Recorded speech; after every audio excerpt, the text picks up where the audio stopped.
그럼 이제 말씀을 봉독하도록 하겠습니다. 오늘 말씀은 에베소서 2장 1절에서 3절까지입니다. 에베소서 1장 1절에서 3절 신약 311면입니다. 자막을 보시면 됩니다. 화면 보셔도 되겠습니다. 우리 한 목소리로 3절이니까 얼마 되지 않으니까 한 목소리 함께 봉독하도록 하겠습니다. 시작. 그는 허물과 죄로 죽었던 너희를 살리셨도다. 그때 너희는 그 가운데서 행하여 이 세상 풍조를 따르고 공중의 권세 잡은 자를 따랐으니 곧 지금 불순종의 아들들 가운데서 역사하는 영이라. 전에는 우리도 다 그 가운데서 우리 육체의 욕심을 따라 지내며 육체와 마음에 원하는 것을 하여 다른 이들과 같이 본질상 진노의 자녀였더니. 아멘. 오늘 에베소서 2장 1절로부터 3절 말씀 설교 제목은 죄입니다. 죄. 지금 산지교회 주일 강단에서 이제 에베소서 강해로 설교를 하고 있죠. 오늘 설교 제목이 죄예요.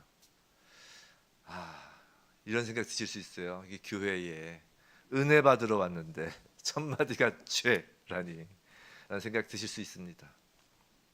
맞아요. 우린 예배를 통해 하나님의 은혜를 받아야 합니다.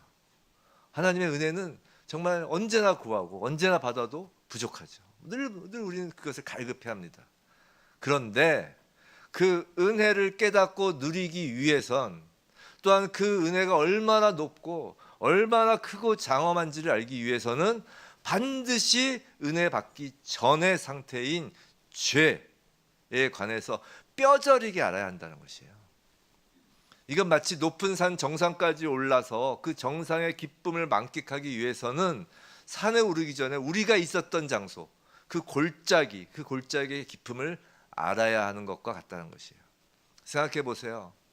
우리가 예수를 믿어서 구원을 받은 자라고 하면서도 그 구원의 은혜, 우리의 그 예수 그리스도의 그 십자가 은혜, 그 감격이 지속적으로 우리의 삶, 우리의 온몸을 휘감아서 우리의 삶 전체를 흔드나요?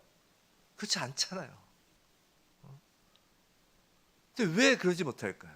그 이유는 바로 죄에 대하여 무감각하거나 죄에 대하여 제대로 알지 못하기 때문인 것이에요. 우리가 빠졌던 그 수렁의 깊이를 제대로 인식하여야 그 수렁에서 빠져나온 그 지금 상태, 우리가 서 있는 그 은혜의 자리에 참된 감사, 참된 가치를 알 수 있다는 것이에요.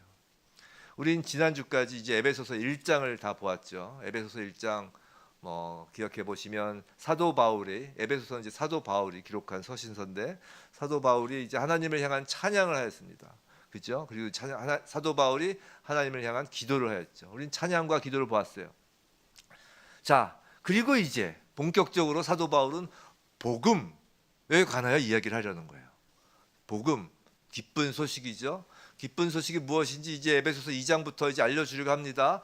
그런데 사도 바울은 그 복음의 시작 지점을 우리가 그 복된 소식을 듣는 그 시점을 즉 출발해야 되는 그 지점을 계곡의 가장 낮은 곳 바로 죄라는 지점에서 출발하자는 것이에요. 오늘 죄라는 제목이 복음의 시작입니다. 이 죄라는 제목으로 이제 죄에 대한 중요한 가르침을 몇 가지 살펴보도록 하겠습니다. 본문을 통해서요. 첫 번째, 죄. 그럼 죄란 무엇인가? 우리는 보통 죄, 절도, 사기 그런 범죄 행위를 생각하지만 성경에서 말하는 죄가 그런 것은 아닌 것은 알고 계실 것입니다. 그럼 죄란 무엇인가? 본문 1절에서 허물과 죄라고 하죠. 허물과 죄. 자, 여기서 죄의 헬라어 원어는 하마르티아라는 말인데 원어까지 외우실 필요는 없고 그 뜻이 뭐냐면 관역을 벗어나다라는 뜻이란 말이에요. 또 그럼 허물은 뭐냐? 이 허물은 이제 파랍토마라는 것인데 이건 이제 길을 갈 때 길에서 벗어나다라는 뜻이에요. 즉 가야 할 길을 안 가고 엉뚱한 다른 길을 가는 것을 이제 허물이라고 하는 것이에요. 그래서 우리가 이제 일반적으로 세상 속에서 알고 있는 개념하고는 좀 다르죠. 자, 관역에서 벗어나는 것, 가야 할 길에서 벗어나는 것, 둘이 비슷합니다. 그러니까 여하튼 죄란 인간이 마땅히 향하여야 할 방향을 잃고 헤매는 상태를 의미하는 것이죠. 그럼 인간이 마땅히 향해야 할 방향, 목적이 어딜까요? 그건 바로 하나님의 창조 목적과 연관되는 것이에요. 하나님은 인간을 포함하여 모든 피조물을 하나님의 선하심, 즉 하나님의 능력과 하나님의 영광을 드러내게 하기 위하여 창조하셨다는 것이에요. 즉 모든 피조물은 하나님을 향하도록 창조되었다는 것이에요. 그 방향이 하나님을 향하지 않으면 그것이 관역을 빗나간 죄, 갈 길을 못 찾은 죄라는 것이에요.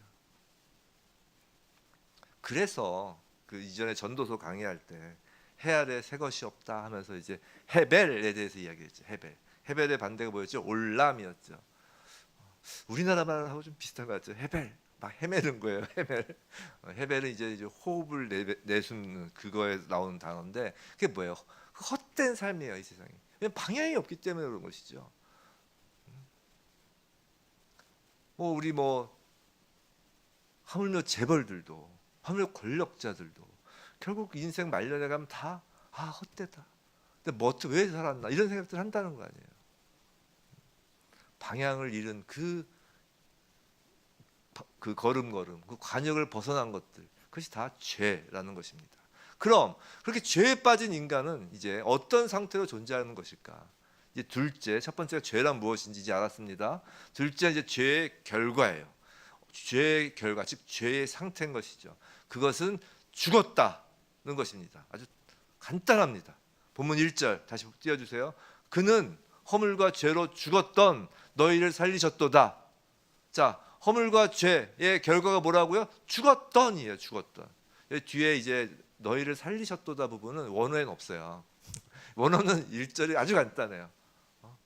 그리고 허물, 죄, 죽었다. 딱 세 단어만 이제 나열돼 있어요. 살리셨도다는 이제 번역 과정에서 이제 좀 부드럽게 읽히게 하려고 이렇게 첨가한 것입니다. 자, 여하튼 지금 사도 바울은 죽었던 너희들이라고 하면서 죄로 인한 우리의 원래 상태를 죽었다라고 단언한다고요. 거의 죽어가던 상황도 아니에요. 어떤 절망적인 질병을 앓고 있는 것도 아닙니다. 완전히 죽었다는 것이에요. 에스겔 선지자가 본 그 마른 뼈라고요. 거기엔 생명이 전혀 없잖아요. 마른 뼈에 생명이 없잖아요. 근데 예수를 믿지 않는 사람에게 다가가서 당신 이미 죽었습니다. 생명이 없습니다. 라고 말한다면 어떡할까요? 어쩔까요? 막 화를 내겠죠. 이해를 못하는 거예요. 이상한 취급할 거라고요. 뭐 이런 사람이 다 있나. 멀쩡해지고 숨쉬고 살고 있는데 죽었다고 하니까. 왜 그렇게 벌어 화를 내거나 이상한 사람 취급할까요? 그건 성경에서 말하는 죽음과 세상에 말하는 죽음의 개념이 다르기 때문이에요. 그럼 성경에서 말하는 죽음이란 또 무엇인가? 아까 죄란 무엇인가에 대해서 얘기를 했죠. 자, 성경에서 말하는 죽음, 이것을 알려면 그 죽음의 반대인 생명이 무엇인지 알아야 돼요. 생명이 무엇입니까? 그건 우리의 생각, 호흡이 뛰고 있고 심장이 뛰고 있고 이런 건 아니죠. 성경에서 말하는 생명이 무엇인가? 그럼 성경을 봐야죠. 요한복음 17장 3절에서 예수께서 직접 알려주셨어요. 우리 한번 같이 읽어볼까요? 시작. 영생은 곧 유일하신 참 하나님과 그가 보내신 자 예수 그리스도를 아는 것이니이다. 이것이 생명이라는 거예요. 착한 일을 하는 게 생명이 아니고 선한 일을 행하는 게 생명이 아니고 예수 그리스도를 아는 것이라는 거예요. 참 하나님과 예수 그리스도를 아는 것. 생각해 보세요. 하나님은 생명의 창조주시라고요. 태초에 하나님께서 천지를 창조하시니라. 이 성경 첫 페이지를 열고 창세기 1장 1절 첫 말씀 요것을 넘어가야 이제 신앙으로 들어가는 거잖아요. 하나님은 생명의 창조주이십니다. 창조주라는 건 생명의 원천이라는 거예요. 생명의 소유자라는 거예요. 생명을 유지시키는 분이시라는 거예요. 그렇기 때문에 그 하나님을 떠나서는, 즉 하나님과 관계를 맺지 않고서는 결코 생명이 있다 할 수 없다는 것이에요. 그런데 생명이 뭐라고요? 하나님을 아는 것이라고요. 하나님을 안다는 것이 뭐예요? 하나님을 즐거워하고 하나님과 교제하고 하나님과 생명을 나누고 하나님의 축복을 받고, 즉 하나님과 관계를 맺는 것이라고요. 그냥 우리가 정보로서 하나님을 아는 것, 그것이 아니라 관계를 맺는 거라고요. 이것이 성경에서 말하는 생명이에요. 그럼 죽음은요? 반대죠. 하나님을 아는 게 생명이면 반대로 하나님을 모르는 것이 죽음이에요. 즉 하나님과 관계가 없는 것, 하나님과 관계가 떨어진 것을 우린 죽은 상태라고 이야기를 하는 것입니다. 에베소서 2장 12절에 이런 말씀이 있어요. 그때에 너희는 그리스도 밖에 있었고 이스라엘 나라 밖의 사람이라 약속의 언약들에 대하여는 외인이요 세상에서 소망이 없고 하나님도 없는 자이더니, 하나님이 없는 자였다는 것이에요. 누가요? 우리가. 하나님과 교제를 하고 있지 않았다는 것이에요. 하나님에 관해서는 말하고 상상할 수는 있을지언정 하나님을 알지도 못하고 그의 생명 밖에 있었다는 것입니다. 그런데 죽은 자는 하나님을 모르고 하나님과 관계가 없는 것에 그치지 않아요. 죽은 자는 놀랍게도 하나님을 미워하기까지 합니다. 로마서 8장 7절 말씀이에요. 로마서 8장 7절 제가 읽어드릴게요. 육신의 생각은 하나님과 원수가 되나니 이는 하나님의 법에 굴복하지 아니할 뿐 아니라 할 수도 없습니다. 하나님과 원수가 된다는 것이에요. 우리는 누군가에게 이제 복음을 전할 때 이제 거절과 적대감으로 되돌아오는 경험을 하곤 합니다. 죄인이라는 말에 거부감을 갖죠. 그런데 사실 그 죄인이란 말에 대한 거부감 때문이라기보다는 사실 하나님과 원수된 관계에 있기 때문이에요. 본인들이 모를 뿐이지. 성도 여러분, 예수를 믿고 하나님을 알게 된 그리스도인치고 자신이 본래 죄인이었던 것을 인정하지 않는 사람은 없습니다. 그런데 하나님이 죄인이다라고 하시는데 자신이 죄인이라는 사실을 인정할 수 없으면 이제 하나님에 대한 거친 반응이 나오는 것이에요. 하나님을 거절하는 것입니다. 반역하는 것이에요. 그리고 원수의 자리에 있다는 것을 확인시킵니다. 이것이 죽은 자의 상태예요. 자신이 죄인이라는 사실에 대하여 강한 거부감을 나타내는 게 우리가 죽은 자였구나라는 것입니다. 자, 죄의 결과는 죽음이에요. 세 번째로, 그럼 죄의 원인이 뭘까? 자, 죄의 결과는 죽은 자의 상태로 존재한다는 것인데 의외로 사람들은 자신들이 죽어 있다는 것을 알지 못합니다. 왜일까요? 왜일까요? 왜 죽어 있다는 걸 알지 못할까요? 그건 죄로 인한 그 죽음이 개별적이지 않아서 그래요. 생각해 보세요. 다 살아있는데 나만 죽어 있으면 내가 죽은 건가? 이런 생각이 들죠. 그 죄로 인한 죽음이 개별적이지가 않다는 것이에요. 집단적이고도 전 인류적인 죽음이기 때문에 자기가 죽었다는 걸 모르는 거예요. 오늘 보면 2절이에요. 2절 우리 다시 한번 읽어볼까요? 시작. 그때에 너희는 그 가운데서 행하여 이 세상 풍조를 따르고, 여기까지. 이 말이 그 말이에요. 그 가운데, 그가 뭐죠? 죄예요. 그 가운데서 행하여라고 합니다. 행하다. 여기서 행하다라는 것은 그 말 그대로 걸어가다는 뜻이에요. 단일 행자예요. 걸어가다. 일하다는 의미라기보다는 걷는 것이에요. 즉 그 가운데, 즉 죽음 가운데로 지금 걸어가는 것이에요. 그럼 좌를 봐도 죽음이고 우를 보아도 죽은 사람이라는 것이에요. 그냥 죽음 가운데 있기 때문에 내가 죽은 사람인 것을 알 수가 없어요. 나를 포함해서 모두가 죽은 사람이기 때문에 그 비교할 산자의 모습이 보이지 않기 때문에 인간은 인간 스스로 죄인임을 알 수조차 없다는 것이에요. 그래서 성도가 세상 속에 들어가면 핍박을 받는 거예요. 왜냐하면 다 죽었는데 산자가 나타난 거란 말이에요. 그럼 어떡하겠어요? 둘 중에 하나죠. 내가 죽었다는 걸 깨닫고 회개하여 예수 그리스도를 믿고 산자로 거듭나느냐, 아니면 죄도 죽여버려야 되겠다고 하거나, 그죠? 그 죄를 죽이는 방법이 바로 이제 정말 육신을 죽이기도 하는 거죠. 인간은 인간 스스로 죄인임을 알 수가 없습니다. 왜냐하면 죽음 가운데를 걸어가는 인생이기 때문이에요. 그것을 보여주는 사도 바울의 표현이 본문에서 이 세상 풍조를 따르고 있다라고 지금 하는 거라고요. 그럼 이 세상이란 말은 무엇일까요? 이 세상이라는 건 그건 뭐 물리적인 우주나 산이나 강이나 뭐 그런 것이 아니라 하나님을 떠나 있는 사고 방식, 하나님을 떠나 있는 정신 구조, 하나님을 떠나 있는 삶의 영위 방식이에요. 즉 하나님 없는 인생관, 하나님 없는 사고 방식, 하나님 없는 정신 가치관이라고요. 이게 세상이라고 지금 사도 바울이 표현하는 것이에요. 우린 다 세상 풍조를 따릅니다. 사람들은 세상의 생각과 세상의 유행에 따르고 있다고요. 모두가 그것을 쫓고 있어요. 감히 거부하지 못한다니까요. 예를 들어 볼까요? 여러분 머리 헤어스타일도 여러분 자유가 있다고 생각하지만 그렇지 않아요. 유행을 따르잖아요. 요새 뭐 그 연말에 무슨 어떤 회사에서 행사를 하는데 뭐 Y2K 2000년대 뭐 그때 패션과 뭐 그런 걸 해오라고 했다는 거예요. 뭐 2000년이면 벌써 24년 전이에요. 그 2000년대 여러분 사진을 꺼내 보세요. 얼마나 촌스러웠나. 근데 그때 그게 촌스러운 게 아니었단 말이에요. 우린 다 그렇게 세상의 유행에 따르고 있어요. 내가 마치 뭔가 하는 것 같지만 그 풍조를 따른다고요. 거부할 엄두를 못 내요. 왜냐하면 그에 따른 결과를 두려워하기 때문이죠. 우리는 하나님이 아니라 세상을 두려워하고 있다고요. 근데 그 세상 풍조는 폭군과도 같다니까요. 절대적으로 우리를 통제해요.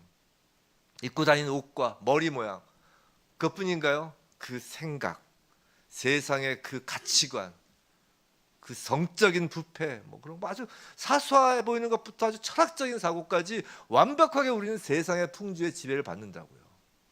그 가운데에서 다 뭐라고요? 죽은 자라는 거예요. 그것이 죽은 자라는 거예요. 근데 여기서 우리는 한 가지 명심해야 할 것이 있어요.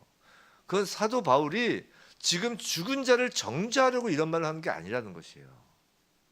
우리가 늘 그리스도인들이 성도들이 조심해야 되는 것이 우리는 그 어느 누구도 정죄할 수가 없어요. 죄의 깊이를 알면 알수록 우리의 상태를 알기 때문에 정죄를 못한다고. 지금 사도 바울이 지금 죽은 자를 비난하려는 것이 아니라고요. 생각해 보세요. 죽은 사람을 아무리 흔들어 보세요. 왜 죽었냐고 아무리 곁에서 소리쳐봐야 죽은 사람은 들리지 않잖아요. 마찬가지로 죽은 것에 대하여 지금 책임을 따져 물으려고 하는 것도 아니라고요. 책임 물어봐야 뭐 하겠어요. 세상 풍조를 따르는 자들에게 너 왜 세상 풍조를 따르니? 죽은 자들에게 얘기해봐야 소용없다고요. 사도 바울이 지금 이야기하고자 하는 건 그 죽음 뒤에 배후가 있다는 걸 지금 이야기하려는 것이에요. 죽음으로 가득 찬 세상의 배후에는 그렇게 되도록 통제하는 권세가 있다라는 것이에요. 이게 죽음의 원인인 것이에요. 배후에 그 권세가 있다는 것이에요. 우리가 계속해서 한 개인을 두고 뭐 그 사람의 됨됨이나 인격성의 문제만 집착한다면 그 배후를 놓치게 된다고요. 그러니까 그런 이야기 하지 마세요. 히틀러는 지옥 갔나요? 뭐 어디 뭐 세종대왕은 천국 갔나요? 뭐 이순신 장군은 어디 갔나요? 스탈린은 어떻게 되나? 그 개개인 한 명 한 명에 집중하는 게 중요한 게 아니라는 것이에요. 그 배후가 있다는 것이에요. 그 사도 바울은 그래서 2절에서 명백하게 그 배후를 밝히죠. 2절에서 누구라고 그래요? 공중의 권세 잡은 자라는 것이에요. 곧 지금 불순종의 아들들 가운데서 역사하는 영이라는 것이에요. 우리가 관역을 벗어나 즉 마땅히 가야 할 방향으로 가지 못하고 엉뚱한 곳을 향하여 죽은 자로 살아가는 이 세상의 그 원리가 그냥 나온 것이 아니라는 것이에요. 모든 것을 지배하고 있는 것은 예수님도 말씀하셨잖아요. 이 세상의 임금이라고. 그렇게 부른 사단이라는 것이에요. 공중 권세 잡은 자, 불순종의 아들들 가운데 역사하는 악한 영, 바로 사탄이라는 것이죠. 우리는 마귀 사탄이라는 단어가 듣기 거북할 수 있어요. 근데 그렇지 않아요. 우리는 확실하게 사단이 실제로 존재함을 인식해야 한다고요. 그 사탄은 피조물임에도 불구하고 창조주 하나님과 같이 되고자 한 존재예요. 창조주 하나님과 같이 되고자 했기 때문에 하나님을 대적하고 미워하는 것이죠. 그의 대적 방법은 하나님께서 보시기에 좋았다고 그 사랑하신 그 창조 세계를 훼손시키는 것이었잖아요. 그래서 우리가 창세기를 보아 아는 것처럼 그는 하나님의 그 창조 세계를 훼손시키기 위해서 하나님의 창조 세계를 다스리도록 위임받은 사람을 유혹하는 거라고요. 사탄이 절대로 하나님과 다이다이를 못하죠. 그런 생각도 안 해요. 사탄은 참 바보가 아닌 이상. 그러니까 우리가 보통 이 이원론, 사탄과 하나님이 서로 이제 같은 링에 올라가서 싸운다고 생각하는 건 잘못된 거예요. 사탄은 그런 생각 안 해요. 자기 하나님과 같은 링에 올려보내면 끔찍 아주 도망가죠. 예수님이 나타나셨을 때, 임하셨을 때 귀신들이 막 다 덜덜 떨잖아요. 그 사탄이 택한 방법은 창조 세계를 훼손해야 되니까 그 위임받은 사람을 유혹한 거예요. 창세기가 그것을 보여주는 예표예요. 창세기는 제가 자주 말씀드리지만 예표예요. 실제 역사 속에 있었던 일로서 그 이후에 일어날 일, 이 세상에서 벌어지는 그 영적 세계를 보여주는 예표라고요. 지금 무슨 말이냐면 사탄은 그 옛날 에덴에서 그 아담과 여자를 유혹하는 것으로 끝난 게 아니라 예표이기 때문에 그 일을 쉬지 않고 지금도 계속해서 하고 있다라는 것이에요. 지금 사도 바울이 그래서 이 편지를 쓰는 거예요. 이 내용을 쓰는 거예요. 자, 사탄을 지금 공중권세 잡은 자라고 했어요. 그래서 공중이라는 것은 이제 무슨 의미냐면 공중에 붕붕붕 떠다니는 의미가 아니라 땅 위에 있는, 즉 눈에 보이는 권세가 아니라는 것이에요. 공중권세라는 건. 자, 마귀들과 사탄은 눈에 보이지 않아요. 눈에 보이지 않는 또 다른 영역, 즉 영적 존재라는 것이에요. 인간의 비극은 바로 육신의 눈으로는 그 악한 영을 볼 수 없기 때문에 그것이 존재한다는 것을 인식하지 않는다는 데 인간의 비극이 있는 것이에요. 우리 만약 육신의 눈으로 다 보면 우리가 어떻게 그거를 이제 경계하지 않을 수 있겠어요. 근데 마치 이건 똑같아요. 뭐냐면 인간은 성령을 볼 수 없어요. 근데 성령도 영이잖아요. 육신의 눈으로 안 보이잖아요. 그러니까 성령을 믿지 않아요. 또 하나님을 볼 수 없기 때문에 하나님을 믿지 않아요. 사람들이 하나님께서 영적인 차원에 계시다는 것을 인식하지 못한다고요. 그렇기 때문에 우리는 하나님과 관계를 맺지 못하고 죽어 있었던 것이에요. 그런데 그리스도인들에게는, 창세전에 택하신 하나님의 자녀들에게는 성령을 주시는 거예요. 은혜로. 성령을 받지 않으면 거듭날 수가 없는 것이죠. 우리 영적으로 다 눈이 갇혀 있었어요. 그래서 예수님께서 그 요한복음에서 맹인의 눈을 띄워주시는 거거든요. 맹인이라는 건 육신의 눈을 안 보이는 게 맹인이 아니라 영적 눈이 가려져 있는 게 맹인이란 말이에요. 근데 성령을 은혜로 주신다고요.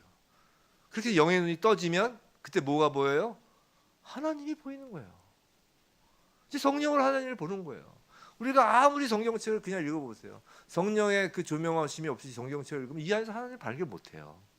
그냥 구약의 이스라엘 역사는 이스라엘 역사고, 이제 우리가 한국 역사도 모르는데 이스라엘 역사 왜 알아야 돼? 이러면서 보는 것이고, 신약의 역사는 내가 왜 에베소 교회에 보낸 사도 바울의 편지를 내가 왜 이 편지를 내가 읽고 있어야 돼? 남의 편지를 이런 생각이 드는 거예요. 근데 영의 눈이 떠지면 이 성경 66권에서 하나님이 보이는 것이에요. 그리고 하나님과 관계를 맺게 되는 것이죠. 더 이상 죽은 자가 아니라 산 자인 것이에요. 그런데 우리가 영적으로 살아 있음에도, 영의 눈이 띄어졌다고 함에도 불구하고 여전히 그 악한 영인 사탄 마귀들에 대하여 그 육신의 눈으로 안 보인다고 그들이 없는 것처럼 가볍게 여기면 안 된다라고 지금 사도 바울이 이야기하는 것이에요. 지금 사도 바울은 안 믿는 사람들한테 이야기하는 게 아니에요. 사도 바울이 1장에서 기도하기 전에 에베소 성도들한테 뭐라고 그랬어요? 너희 믿음을 봤다. 너희 성도들을 향한 너희 사랑을 봤다. 그렇게 믿음이 뛰어나고 성도들을 향한 그 사랑의 교제가 아주 풍성한, 우리말로 치면 정말 따봉인 성도들한테 지금 편지를 쓰는 거예요. 사도 바울이 그 자들의, 그 에베소 교인들에게, 그 믿음이 좋다는 에베소 교인들에게도 지금 공중권세 잡은 자, 악한 영의 존재를 강조하는 것은 너희 믿는 성도라 하여도 죽은 세상의 그 배후인 악한 영 사탄 마귀의 존재를 늘 염두에 두지 않는다면 언제든지 죽음 가운데 세상의 풍조에 따라 떠내려갈 수 있다는 것이, 오늘 9시 설교 한영호 목사님 떠내려간다 하시더라고요. 히브리서에서 떠내려간다는 것이에요. 떠내려간다. 즉 하나님을 향하지 않고, 그 목적을 향하지 않고 엉뚱한 방향으로, 아니 아예 방향도 없이 잘못된 죄된 인생을 살아가게 된다는 것이에요.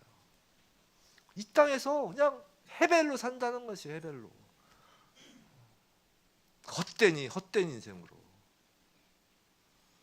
본문 2절에서 사탄을 역사하는 영이라고 해요. 2절 보시면 공중권세 잡은 자를 따랐으니 곧 지금 불순종의 아들들 가운데 역사하는 영이라고 했단 말이에요. 여기서 역사하는 이란 그 헬라어 원어의 뜻은 매우 강하다는 뜻이에요.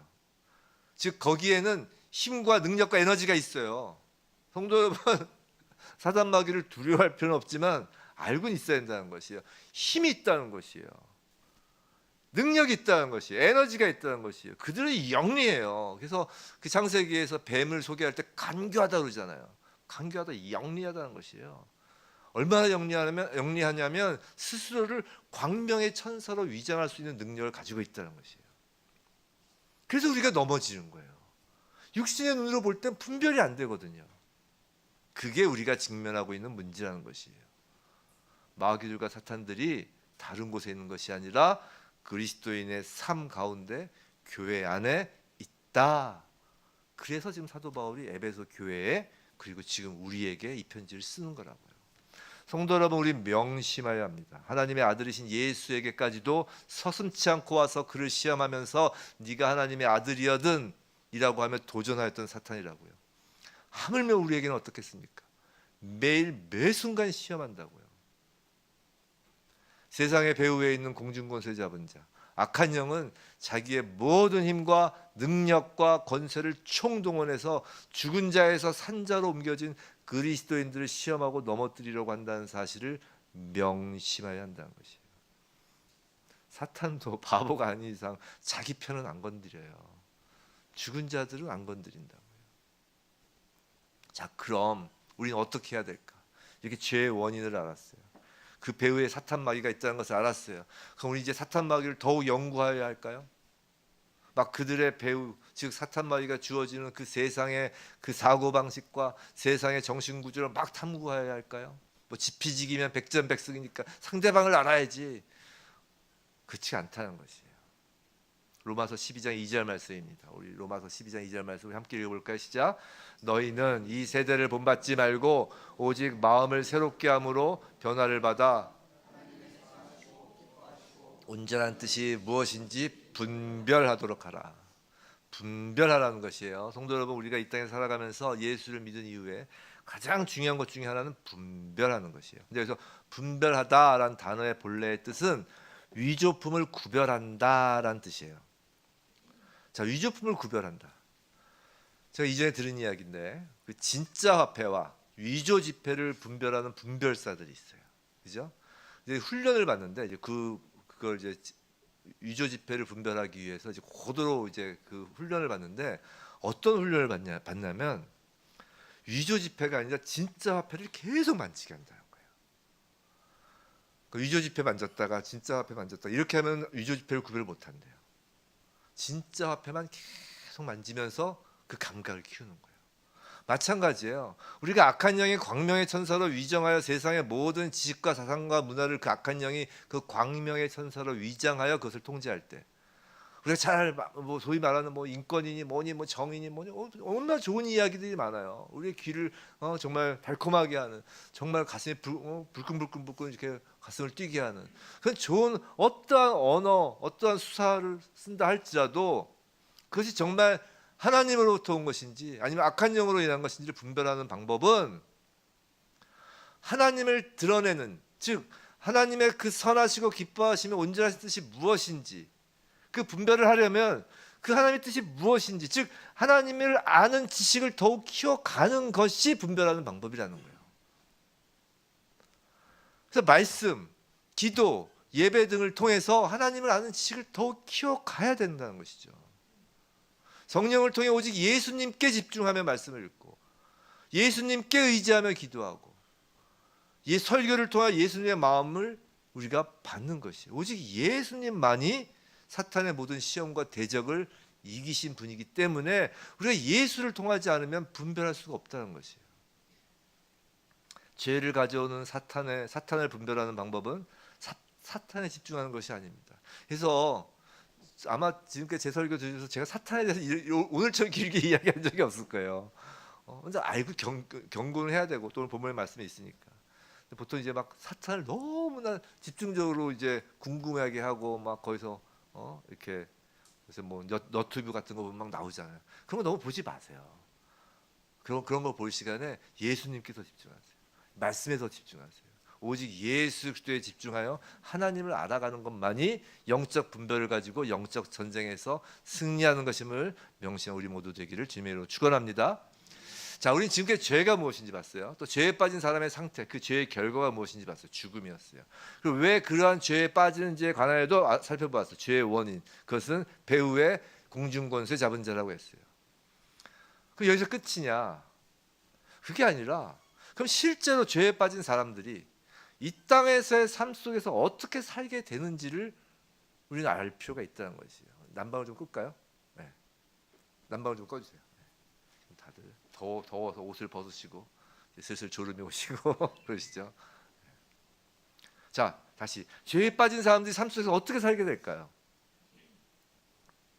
자, 지금까지 이렇게 죄에 대하여 설교를 들었는데, 자, 지금까지의 말씀이 나와 무슨 상관이 있겠는가라는 거예요. 생각해 보세요. 하나님을 모르고 있을 때도 특별히 불편한 것이 없었어요. 죽었다고 뭐 계속 앞에서는 이렇게 얘기하지만, 하지만 지금 현재 잘 먹고 잘 살고 있단 말이에요. 무슨 상관이에요? 악한 영이 있다는데 어차피 안 보이잖아요. 그것이 내 삶과 직접적으로 무슨 상관이 있겠냐는 거죠. 그래서 사도 바울은 우리의 일상생활과 삶 속에서 죄가 어떻게 작용하여 나타나는지 보여주고자 하는 것이에요. 어떻게 작용하는지, 즉 네 번째 죄의 작용입니다. 오늘 본문 3절 말씀이에요. 우리 3절 말씀 우리 함께 다시 한번 읽어볼까? 시작. 전에는 우리도 다 그 가운데서 우리 육체의 욕심을 따라 지내며 육체와 마음에 원하는 것을 하여 다른 이들과 같이 본질상 진노의 자녀이었더니, 자, 육체의 욕심에 따라 지내며 육체와 마음에 원하는 것을 하여라고 합니다. 지금 육체를 두 번 이야기하고 있어요. 그럼 이 육체라는 이 용어의 의미가 무엇일까요? 오늘 설교 좀 어려워요. 왜냐하면 용어 정리를 계속하기 때문에 죄부터 시작해서 계속 용어에 대해서 이야기를 해서 오늘 처음 오신 분들께는 좀 죄송합니다. 그래도 여하튼 다 하나님께서 하신 일이니까 다 마음에 심길 거라 생각합니다. 자, 이 육체라는 용어의 의미가 중요해요. 이 의미를 제대로 아는 것이 중요하다고. 왜냐하면 이를 잘못 이해하면 그 신앙인들 가운데 종교를 갖고 있는 사람들 중에 이걸 잘못 이해해서 어떻게 하나요? 죄에서 벗어나려고 어떻게 해요? 막 채찍으로 몸을 치잖아요. 우리 그런 영화 보면 그런 거 있잖아요. 뭐 수도승들이 이렇게 막 동굴 속에 들어서 막 채찍으로 몸 치고, 또 우리 뭐 옛날 소설 같은 거 보면 뭐 폭포 밑에서 가부좌서에서 막 폭포수 맞고 굶고. 성도 여러분, 금식기도는 돛 닦는 게 아니에요. 금식기도에서 내가 막 영적으로 막 홀리홀리해지려고 금식기도하는 게 아니라고요. 우리의 몸을 막 쳐서 홀리홀리해지려고 그러는 게 아니라고요. 육체를 잘못 이해하는 것이야. 돛 닦는 것으로. 우리 우선 본문에서 바울이 첫 번째로 쓴 육체라는 것은 죄의 상태에 있는 사람 그 자체를 의미해요. 육체, 사람 그 자체를 의미해요. 그래서 사람이라고 할 때 생각할 수 있는 것들, 즉 우리의 몸, 영혼, 뭐 도덕, 윤리, 지적 기능 등을 모두 함축한, 즉 전 인격을 뜻하는 육체예요. 그럼 그 육체는 이제 또 둘로 나뉘어요. 이제 좁은 의미의 육체와 이제 마음으로 나누어 생각해 볼 수 있는 거예요. 이해가 되셨죠? 처음에 육체 두 번 써서 지금 육체 썼는데, 첫 번째는 사람 그 자체, 즉 전 인격. 두 번째 육체는 좁은 의미의 육체와 마음, 이렇게 둘로 나뉘었으니까요. 두 번째는 육체와 마음 이렇게 했으니까. 자, 두 번째 육체, 좁은 의미의 육체로서 특별히 이것은 뭐냐면 특별히 식욕, 성욕과 같은 동물적 본능으로서 육체를 의미하는 거예요. 자, 그럼 본능으로서의 육체, 그 본능으로서의 육체, 그 좁은 의미로서의 육체가 원하는 것이 반드시 나쁜 것일까? 라는 생각이 들죠. 생각해 보세요. 굶는 자에게는 음식을 먹고 싶은 욕망이 있잖아요. 그렇잖아요. 배가 며칠 굶었는데 거기다 그분에게 아무리 성경 말씀 갖다 주고 읽어줘봐요. 그렇게 들리겠어요? 굶은 자에게는 음식을 먹고 싶은 욕망이 있는 거라고요. 잠을 못 잔 자에게는 잠을 자고 싶은, 휴식을 취하고 싶은 욕망이 있는 거라고요. 잠을 안 자게 하는 그 고문이 제일 심한 고문이라면서요. 뭐 그것뿐만이 아니죠. 우리 성에 대한 욕망도 있습니다. 자, 육체적 본능이 아닌 또 마음으로도 비슷해요. 마음으로도 행복을 추구하는 욕망이 있어요. 기쁨을 위해서 지적으로나 감정적으로 매혹적이고 싶은 욕망이 있다고요. 그런 기본적인 육체와 마음의 욕망이 모두 잘못되었다는 건가라는 말이에요. 하나님이 그렇게 지으셨잖아요. 성도 여러분, 하나님이 본능을 주신 거예요. 우리는 억울한 심정이 드는 것이죠. 맞아요. 하나님은 사람을 그렇게 지으셨고 이러한 육체의 본능을 우리는 부여받았어요. 하나님께서 주신 것은 선한 것입니다. 하나님이 창조하신 것은 선한 것이에요. 그럼 뭐가 문제냐는 거예요. 육체가 문제가 아니라는 것이에요. 우리는 그래서 영과 육체를 분리하지 않아요. 이 영과 육체를 분리해서 항상 생각하는 그 이원론이 그래서 이단이라는 거 아니에요. 육체가 문제가 아니라는 것이에요. 문제는 욕심, 원하는 것이 문제라는 것이에요. 자, 본문 3절을 좀 원어로 좀 설명을 좀 드릴 필요가 있는데, 자, 본문 3절 보세요. 육체의 욕심이 있죠. 육체와 마음에 원하는 것이 있어요. 근데 이 앞에서 육체를 단수로 써요. 뒤에서의 육체도 단수로 써요.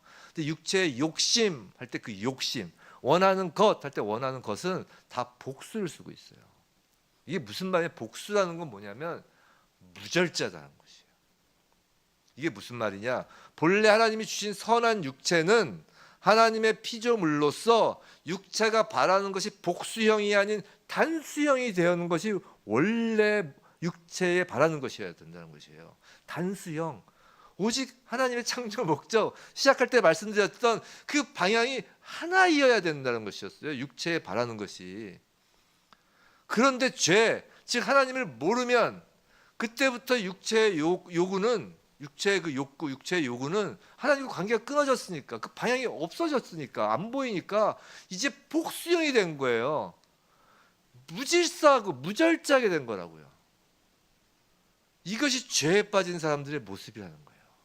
육체가 문제가 아니라 육체의 그 욕심, 육체의 바람이 무절제해진 게 문제라는 것이에요.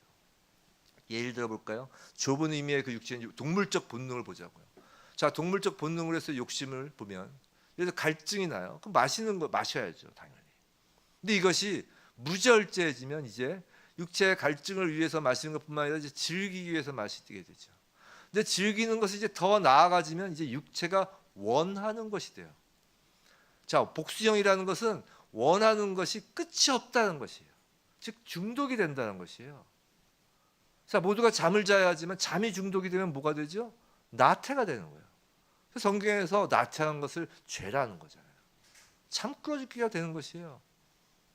성적인 건 뭐 더 말할 것이 없죠. 성적인 것이 가장 그래서 심하죠. 하나님께서 성을 부여하셨지만 그것은 아름답고 그것은 의미 있는 것이었지만 결코 요즘 시대와 같은 성적 방종을 허락하신 것이 아니란 말이에요. 그 타락의 바로미터가 되잖아요. 마음의 욕심도 마찬가지예요. 꼭 육체의 욕심뿐만이 아니라 부여하고 싶은 욕심, 명예에 대한 욕심, 어떤 사회의 지위를 누리고 싶어하는 욕심, 권력을 가지고 싶어하는 욕심, 이뿐 아니라 지식에 대한 욕심, 문학과 예술과 음악과 철학 등 그런 것들도 끊임없이 해당돼요. 끝이 없어요. 끝없이 그것들만을 위해 사는 것이에요. 삶의 목적이 욕심에 놓여 있게 된다는 것이에요. 성도 여러분, 왜 기독교에서 그토록 감사를 강조하는 줄 아세요? 하나님의 은혜를 알면 감사하는 마음이 생기고 그 감사가 있어야 만족이 있고 만족이 있어야 그 욕망의 전차를 멈출 수 있기 때문이에요. 그럼 왜 욕망의 전차를 멈춰야 할까요? 그 욕망의 최종 도착점에 하나님의 진노가 있기 때문이라고 지금 말씀하시는 거예요. 2절에서는 불순종의 아들들이라고 했고 3절에서는 진노의 자녀라고 하잖아요. 불순종, 이건 아까 말씀드린 그 사탄의 대표적인 캐릭터죠. 그 불순종의 결과로 빚어진 그 죄의 삶에 대해서 지금 하나님이 진노하시기 때문에 결국 불순종의 아들들은 본질상 진노의 자녀들이 되는 것이에요. 다른 것이 아니라. 그런데 그리스도인이라고 하는 사람들조차 하나님은 사랑이시라 라는 이 하나님의 품성에 비추어서 이 하나님의 진노가 거북하고 불편하기 일쑤라는 것이에요. 하나님은 사랑이시라 여기서 그냥 끝내고 싶은 거예요. 오늘 아침 설교에서 어린아이, 오늘 설교가 좀 많이 겹죠. 어린아이가 되는 거예요. 하나님은 사랑 끝! 진노 거북한 거예요. 그래서 노아의 홍수, 뭐 소돔과 고모라, 가나안 족속과 이스라엘 자녀들의 징벌 등 그 구약에서 보여지는 하나님 진노의 그 예표들, 이것도 예표예요. 실제 역사에 드러났던 하나님의 일하심의 그 예표, 즉 역사 속에서 계속 일어날 것이라는 것이죠. 그 하나님의 진노의 예들을 부담스러워하는 것이에요. 그리고는 그 하나님의 진노의 그 예표들을 구약 딱 해서 담을 쌓고 신약은 달라 해놓고서 신약의 하나님은 사랑의 하나님, 구약의 하나님은 무서운 하나님, 이렇게 구별을 해버린다는 것이에요. 그리고선 이제 매우 그 결론을, 인간적인 결론을 내리고는 흐뭇해하는 것이에요. 왜냐하면 우리는 신약에 지금 살고 있거든. 참 간사하죠. 성도 여러분, 죄가 무엇인지 알아야 은혜를 제대로 깨닫게 된다고 했어요. 사망을 알아야 생명이 무엇인지 아는 것이에요. 마찬가지예요. 하나님의 사랑을 정말 제대로 알려면 하나님의 진노를 제대로 알아야 한다는 거예요. 하나님의 진노를 모르고 하나님의 사랑을 아는 건 가짜예요. 성도 여러분, 하나님의 진노가 아니면 성자 하나님이신 그 예수 그리스도께서 성육신 하셔서 이 땅에 사람으로 오실 이유가 없는 거라고요. 하나님이 그냥 사랑의 하나님이시면, 그것만으로 끝이면 예수께서 오실 이유가 없는 거예요. 하나님의 진노가 아니면 예수 그리스도께서 십자가를 지실 이유가 없잖아요. 십자가 위에 달리신 예수 위에 하나님의 그 세상을 향해 가지신 그 모든 진노를 쏟아 부으신 거라고요. 그게 하나님의 사랑이에요. 하나님의 진노는 자제력을 잃고 막 폭언과 폭행을 행하는 사람의 분노와는 완전히 다른 거예요. 우리가 진노하니까 자꾸 사람 생각만 해서 그런 거지만 완전히 다른 거라고요. 하나님의 진노를 다른 말로 하면 그것이 바로 하나님의 공의라고요. 하나님의 심판이라고요. 구약의 모든 징벌은 하나님의 공의와 심판을 보여주는 사건들이었어요. 심판의 때 불순종의 아들들이 감당하게 될 하나님의 진노라고요. 근데 예수 그리스도를 믿는 성도들은 하나님의 진노를 통해 하나님의 사랑을 보는 거라고요. 그 하나님의 진노를 통해 하나님의 사랑을 본 자가 예수 그리스도의 십자가를 통해 하나님의 사랑을 보고 아는 자라고요. 성도 여러분, 하나님의 사랑은 그저 머릿속으로 아는 관념적이고 추상적인 사랑이 아니에요. 오구오구 우쭈쭈 사랑이 아니라고요. 우리한테 세상 일 좀 잘 되게 해주고, 돈 좀 더 벌게 해주고, 좀 좋은 지위 가게 해주고, 좀 좋은 학교 가게 해주고, 좋은 직장 오게, 그 정도의 하나님의 사랑이 아니란 말이에요. 하나님의 사랑을 그렇게 땅바닥에 내어 던지지 마시라고요. 그거는 저기 어딜 가도 그런 거 다 이야기해요. 저기 이제 점집 가도 하고, 절에 가도 하고, 무당집 가도 다 세상적인 거 다 복 빌고 하면 다 복 준다고 한다고요. 그런 세상 것과 비교하지 마시라고요. 그런 관념적이고 추상적이고 그런 하찮은 것이 아니에요. 하나님 사랑은. 하나님 사랑은 예수 그리스도의 십자가예요. 생각해 보세요. 기억해 보세요. 떠올려 보세요. 성경에 나온 예수 그리스도의 그 십자가의 길을. 예수님이 십자가를 지고 가신 길은 시장 한복판과 같이 번잡한 길이었다고요. 그 예루살렘 예수님이 십자가 걸어간 길 쫙 이렇게 관광지잖아요. 엄청 복잡해요. 남대문 시장보다 더 복잡해요. 정말. 길도 좁아요. 그 길에 그 모인 그 군중들의 그 고함 소리를 들어보세요. 그 조롱과 침뱉음과 여기저기서 들리는 울부짖는 소리를 들어보세요. 십자가에 못 박히는 망치의 그 쩡쩡 울리는 소리와 그 소리에 섞인 그 예수님의 고통에 찬 신음소리를 들어보시라고요. 십자가에 세워지시고 이게 피가 쏟아지는 그 마지막 순간까지도 예수님 옆에서 십자가에 달린 그 또 다른 강도는 조롱까지 한다고요. 그 옷이 다 벗겨진 그 수치 가운데 자신의 옷을 나눠 갖는 것을 지켜보신 예수님이 하나님의 진노가 그 너무 무거워서 뭐라 하세요? 하나님의 아들이신 그분이 엘리 라마 사박다니, 나의 하나님 어찌하여 나를 버리셨나이까 라고 절규하시는 그 예수님이라고요. 하나님의 진노를 구약에 한정하시겠다고요? 하나님의 모든 진노가 바로 그 십자가 위에 있는데요. 성도 여러분, 십자가에 쏟아진 그 하나님의 진노의 크기가 하나님의 사랑의 크기인 것이에요. 요한복음 3장 16절, 하나님이 세상을 이처럼 사랑하사 독생자를 주셨으니, 하나님 독생자를 세상에 주신 까닭, 십자가에 내어주신 까닭은 세상을 사랑하시기 때문이라는 것이에요. 바로 저와 여러분을 사랑하시기 때문이라는 것이에요. 불순종의 아들들, 하나님을 모르는 것을 넘어서 더 나아가 하나님을 미워하고 하나님을 대적하고 마른 뼈와 같이 죽은 자, 완전히 죽은 자, 세상 풍조를 따르던 자들을, 바로 그런 우리들을 사랑하셨다는 것이에요. 육체의 욕심을 따라 동물적 본능과 그 마음을 그 무절제하게 그 욕망의 전차에 태워서 달리던 우리들을 사랑하셨다는 거예요. 허물과 죄로 가득 찬 사람들을 사랑하신다는 거예요. 사랑하는 성도 여러분, 은혜를 값싸게 여기지 않으려면 죄의 무게를 알아야 돼요. 하나님 사랑은 그저 그러려니 정도의 관념적인 사랑이 아니에요. 성경은 실제적인 거예요. 피가 튀고 살이 튀는 십자가 현장이라고요. 하나님의 진노가 쏟아진 그 현장에서 드러난 것이 하나님의 사랑이라고요.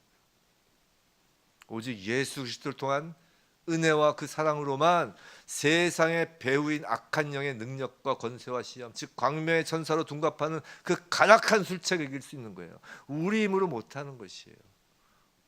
성도 여러분, 예수님의 그 십자가 은혜와 사랑은 2000년 전이나 지금이나 동일합니다. 구약의 하나님과 신약의 하나님이 동일한 것처럼 2000년 전의 예수 그리스도와 지금의 예수 그리스도는 동일하세요. 근데 우리 성도가, 우리 그리스도인이 갈수록 무력해지는 것은, 실제 삶에서 갈수록 무력해지는 것은 예수 그리스도의 은혜와 사랑이 부족해서가 아니에요. 예수님은 동일하시다니까요. 그 이유는 갈수록 우리가 죄를 잊기 때문입니다. 갈수록 하나님의 진노 알기를 원치 않기 때문이에요. 인생이란 삶 속에서 피와 살이 튀는 십자가를 더 이상 붙잡지 않기 원해서이기 때문입니다. 영의 눈을 감고 하나님을 보지 않고 육신의 눈만 뜨고 오직 세상 풍조만 보기 때문이에요. 아침에 일어나면 뭐 주가 보고 유행 보고 뭐 세계 정세 보고 세상 풍조만 보기 때문이에요. 하나님의 진노가 잊혀지고 하나님의 심판이 먼 훗날, 예수 재림 먼 훗날은커녕 솔직히 이제 올 것 같지 않기 때문에 육체가 원하는 대로 나의 모든 전인격을 욕망의 전차에 태우고 신이 나서 달려가는 거라고요. 성도 여러분, 이 시간은 정말 예수 그리스도의 십자가를 묵상하기 원합니다. 십자가에 걸린 우리의 죄를 보시기 바랍니다. 그리고 그 죄 위에 쏟아지는 하나님의 진노를 보시기 바랍니다. 그곳에 달린 예수 그리스도를 보시기 바랍니다. 그분이 우리 주님이세요. 그 십자가가 예수 그리스도의 은혜이고 그 십자가가 하나님 사랑입니다. 부디 산지교회 그리고 열방의 모든 교회에 지체된 성도들이 정말 교회의 머리 대신 예수 그리스도께서 십자가 위에서 우리의 모든 죄를 지시고 그 몸 위에 하나님의 진노가 쏟아진 그 하나님의 사랑, 그것을 날마다 생생히 바라보고 십자가의 놀라운 은혜와 사랑으로 우리의 육체와 마음이 정말 더 이상은 세상 풍조와 우리들의 욕심이 아닌 오직 하나님의 그 선하시고 기뻐하시며 온전하신 그 하나님의 그 뜻을 드러내기를 원하는, 우리의 육신과 마음이 다 그것을 원하는 정말 참된 하나님의 자녀 교회이길 주님의 이름으로 축원합니다.